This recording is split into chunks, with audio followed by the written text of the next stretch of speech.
What's up, everybody? Welcome back to another highly combustible reaction. We're going to be jumping into the next one on our Netherlands journey. How powerful was the Dutch East India Company? Probably pretty powerful. We know that their ships went everywhere and that they had a little trading post set up everywhere, that they had formed a little empire in different places. But hopefully we're going to learn some new things. Let's jump into it. This was coming at us via donation from Mikhail. Much love. Always bringing us the right history. I do appreciate that. Let's jump into it. Let's go. On my previous How Powerful Was videos, I've always focused on ancient empires and talked about how they formed, worked, and lasted for however long they did as empires. But this time around, it's a little bit different, since we are talking about a company. But have no illusions, as the Dutch East India Company, or Verenigde Oostindische Compagnie, and thus henceforth referred to as the VOC, is often touted as the most valuable company in world history. At its height, worth the equivalent of around $8 trillion US, more than the 20 biggest companies in the world. In world history. That just sank into my brain. In world history, not in like the history of that part of the world, not in, no, like out of the entire world. Around $8 trillion US, more than the 20 biggest companies in the world today combined. And completely beating out the British East India Company. So with that in mind, what was the VOC, and just how powerful was it? So first, it might be... Hey, 100% before we get started, if at any time you decide you like it, go show Canubis some love on his channel right here. I'm going to drop it down side of the description. Good on him for the video. Seriously, we need this kind of stuff. We need more people to learn. As we found going through these things, there's a lot of stuff that even Dutchies living up there didn't know, that they're learning through the channel, which I think is brilliant. It's masterful. I'm learning. Some of you are learning. Let's go. Worth asking what exactly the VOC was. Was it a completely private company? Was it basically just an extension of the Dutch Empire? What exactly was it? Simply put, the VOC was a publicly traded company, focused on trade in and around India and what became known as the Dutch East Indies, known today as the one significant piece of land that the Dutch actually managed to hold on to. It was not just focused on trading and shipping, however, as it also worked in industries such as shipbuilding and even producing some of the goods they traded, making it, in a sense, a kind of proto-conglomeration.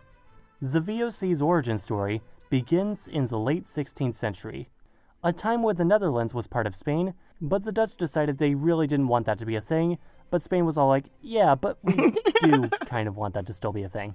The Dutch had already been shipping in spices from the Indian Ocean, although in practice it was mainly Portugal doing the shipping in and out of Europe, seeing as they were the ones with the colonies and the trading posts in the Indian Ocean. So basically, Dutch traders would ship everything into Lisbon and then redistribute them around Europe. However, in 1580, Spain and Portugal would come under a personal union, and due to that whole war for independence thing that was going on, Lisbon became kind of a less viable trading center for the Dutch. So in order to get the spices that they and their customers wanted oh so badly to both flavor and preserve their food, various Dutch cities started sending out small fleets to the East Indies to establish their own trading posts. Now, back in these times, companies were generally set up to fund a single voyage, and were generally liquidated once these fleets returned, if they returned. The spice trade was an extremely high-risk venture, not just because the ships coming back at all was very much an if, but also because they could come back with really any amount of spices, be they completely empty-handed or bursting at the seams, meaning prices could fluctuate dramatically between shipments, and thus forming cartels to control the supply once it got to Europe would have often been the safer strategy to help stabilize the prices, something the English had already done in 1600 with the creation of the English East India Company, prompting the Dutch government to unify all these scattered little companies into one united East India Company in 1602.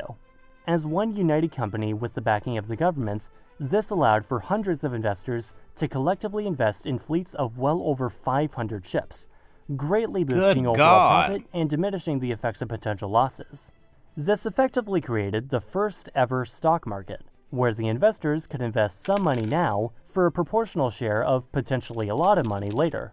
Once the VOC had been established, they needed an eastern base of operations.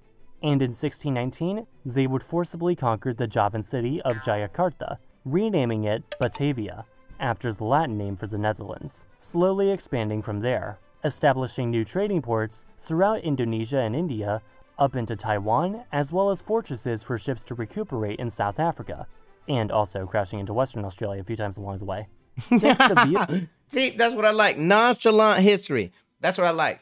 Laid back history. Give me that funny history. Make it something that I'm gonna remember. This man is doing brilliantly at that. Most certainly go show him some love on his channel, because this is done epically. Like, for real. I hate things that are too proper. But when there's a little bit of humor in it, when there's a little bit of, keeps you captivated. If we had learned anything in high school like this from videos like this, we would have memorized everything. Indonesia and India, up into Taiwan, as well as fortresses for ships to recuperate in South Africa, and also crashing into Western Australia a few times along the way. Since the VOC, although still based in Amsterdam, largely operated thousands of kilometers away in a pre-internet and pre-telegraph age, the company was largely allowed to establish its own colonies, wage war and negotiate treaties, and deal justice in a pseudo-governmental fashion on their own, seeing as they and the Dutch government basically had the same interests anyway. You may even recall that the Dutch, and therefore the VOC, were the only foreigners, alongside the Chinese, allowed to trade with Japan in the period in which they were having the country be closed. Though even then, they had to keep most of their business to the small artificial island of Dejima near Nagasaki. The VOC also owned numerous factories far beyond the territories they actually administered. Whoa! From where they would obtain silks, coffee, porcelain, sugar, precious metals, and several other goods, especially spices, including nutmeg, pepper, mace, and cloves from the Spice Islands, also known as the Maluku Islands, located between Sulawesi and Western New Guinea, and also cinnamon, more pepper, and cardamom from Sri Lanka. They didn't just harvest a lot of factories and take resources, though, as they also frequently traded for these goods, with spices to Arabia, silver to India, cloth to Sri Lanka, cloth, silver, and ivory to the East Indies, spices, luxury goods, and cloth to China, and silk, porcelain, spices, and luxury goods to Japan. By the end of the 18th century, though, things were not looking all too well for the VOC, as wars with both the British and the French threatened the existence of both the VOC and the Netherlands in general. The Franco-Dutch Wars and the occupation of Amsterdam following the French Revolution prompted the Dutch government to nationalize the VOC in 1796, allowing their lease to finally end in 1799, upon which most of their colonies and trade infrastructure would be handed over to the British.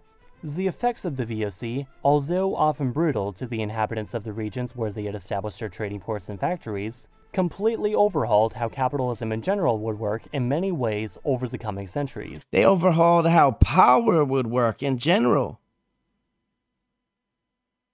When someone said, hey, you can't come here anymore, they figured out a way around it and made themselves more powerful than they would have been if they had that port.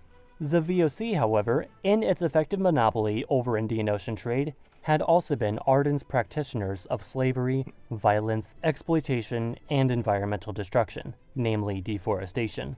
In an effort to stay on top of what was then seen as a zero-sum economy, the largest company in world history has certainly earned itself a complex legacy in the modern world. Thanks for watching. Be sure to like and share your thoughts on this video with a comment, follow at Canubis on Twitter and Instagram, or even TikTok if you want cringe that's sometimes educational. If you want to keep getting more of these videos for some reason though, consider supporting the channel on Patreon, and be sure to subscribe to learn something new every Sunday. There you have it, ladies and gentlemen. How powerful was the Dutch East India Company? Hey, listen, all countries that have ever flourished throughout history have done shady things. We all don't have a bright, shiny past. A lot of us. Like, seriously, I don't view it as something to be ashamed about. I view it as something that maybe we can learn from. It happened. You can't change it. It's just like the things in your life that you can't change. You can't change your history any more than you can change your country's history. It is what it is. You got there, how you got there. And that's as simple as it gets. I don't understand the whole tiptoeing around it. That'll never make sense to me. We can only learn what not to do again if we have history. Definitely go show some love. I'll make sure we already did. We already subscribed up. Go show Anubis some love on this channel. I'm gonna hit that like button if you liked it, the dislike button if you disliked it. Check out one of my other videos up there. Subscribe right here if you want to see more content, possibly your content. Till the next one, I'm highly combustible. You guys be happy, healthy, safe. I love you to the moon and back. Peace.